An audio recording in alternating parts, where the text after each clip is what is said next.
Hey guys, welcome back. Today we're going to talk about what to do if you're having trouble making your rent payments during this coronavirus epidemic.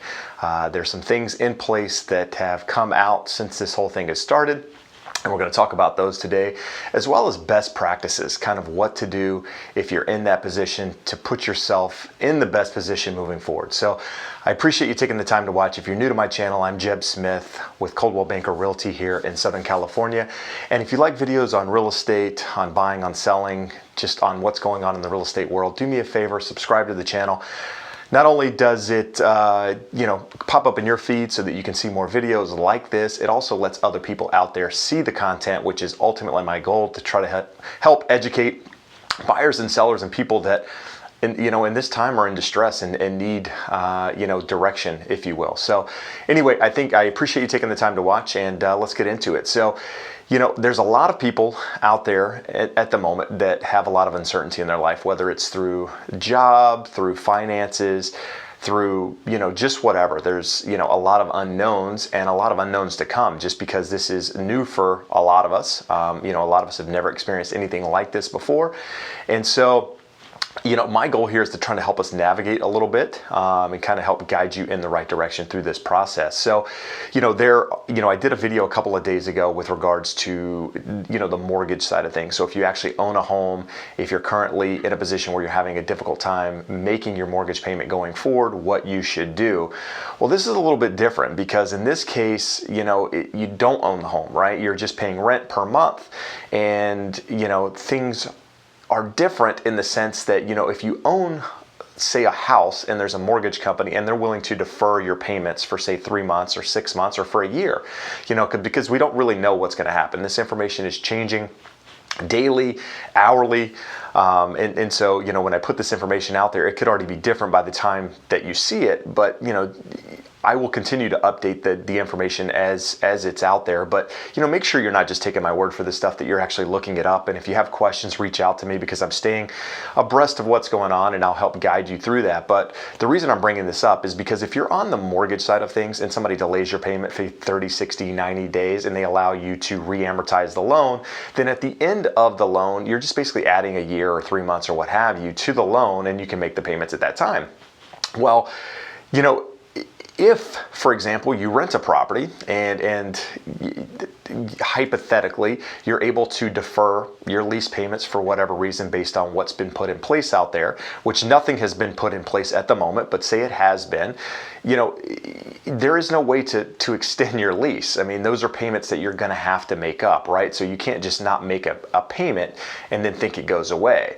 And that's going to bring us on kind of our first topic here with regards to what you should do. So if you're in a financial position where you're going to have trouble making your lease payment, or you're unsure, the first thing you should do is call your landlord. Go ahead and have that conversation now. Make sure that they're on the same page as you. There's a lot of people that are very understanding in this position. I mean, I in fact have clients that have tenants in their properties, and we've reached out to a lot of them.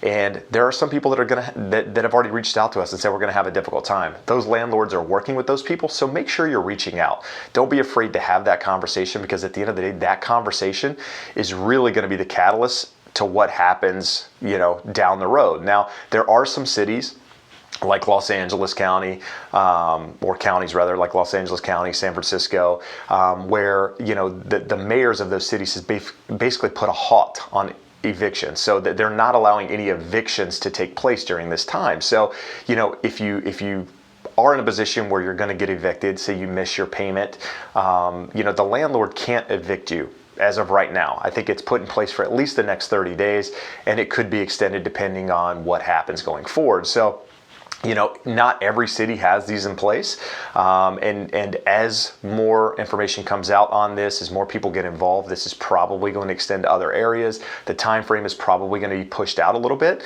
but make sure you're having the conversation with your landlord. Some bigger companies in Orange County, like the Irvine Company, they manage, I don't know how many apartments. It's a very, very, very large number. They're already working with tenants. They're already setting up payment plans. They're already allowing tenants to pay half month's rent, I think in some cases, just to get some money in the door, and actually adding that additional payments, to be paid over time or at a lump sum later in the future. So there are people working with you out there.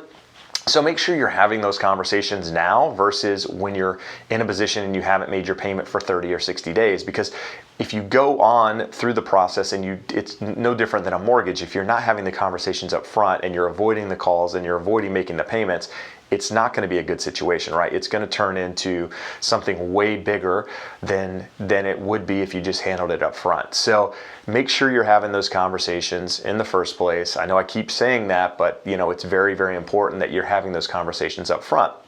And now, I'm sure like landlords, I read something a couple of days ago, if the tenants aren't making payments, like say you're a tenant and you have a lease payment to make to the owner, if you're not receiving that lease payment, is now able to reach out to his mortgage company, the servicer that he has his loan with, and say, hey, look, my tenants aren't paying. I'm not in a position to make the payment, and therefore the lender could work with them. So if you're upfront and say, hey, I'm not able to make my payments, then that allows the owner of the property, the landlord, to then reach out to the servicer, their mortgage company, and say, hey, look, my tenant's not going to be able to pay. Can we set up something? So that communication now allows the owner of that property to try to put himself in a position where he can let the company know that he's also not able to make that payment. Now, there's a big myth out there, an understanding that all these people that own investment properties are really wealthy and they have a lot of money and they shouldn't have any issues making payments, and that's really not the truth. I mean, there's a lot of people out there that own investment property that count on that monthly rent in order to be able to actually make the mortgage payment on it. Some people count on that monthly rent to be able to live because that's their stream of income. So when that is cut, it's going to affect those people as well. So, don't think just by missing the payment that it's going to go away, right? Because it's all going to have to be paid in due time. As of today, Congress passed a $2 billion financial stimulus package, which is going to provide money to families out there under a certain dollar amount and what have you. And there's some stipulations there, but it should provide some of these families with money. But what I would tell you as a tenant, take care of your family first.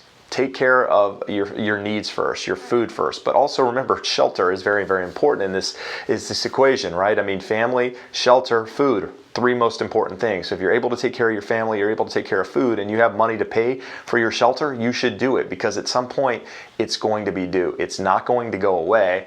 And so the more you can be upfront with it and try to handle that situation, the better off you're going to be in the long run. So I know this information isn't what most tenants want to hear, but it's the truth, right? You've got to have those conversations now and put yourself in the best position moving forward. Now, with regards to evictions and notices to perform and what have you, with regards to payments, landlords can still issue this stuff, can still issue a demand to pay, but they just can't evict at the moment. But once that 90 days or 30 days is up, or whatever it is, depending on the county you're in, they can process that eviction. And if you haven't made payments or tried to make payments or been, in communication with them, that eviction process can start.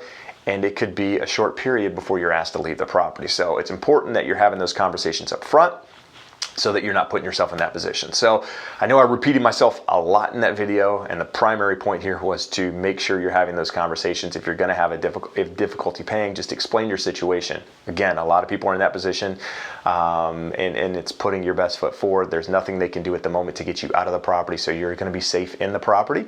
But keep in mind, if you're not making payments, it can affect your credit going forward. It can affect a lot of things. So just to keep in mind. But either way, I appreciate you taking the time to watch. As I get more information on the lease, the rent side of things, the mortgage side of things, I'm going to do updates on videos. But as always, I appreciate you taking the time to watch. If you have additional questions about this, do me a favor. You can comment below. You can contact me directly, which a lot of you have been doing, and I appreciate that. And I appreciate you taking the time to watch. So we'll see you again soon. Have an awesome day. Bye-bye.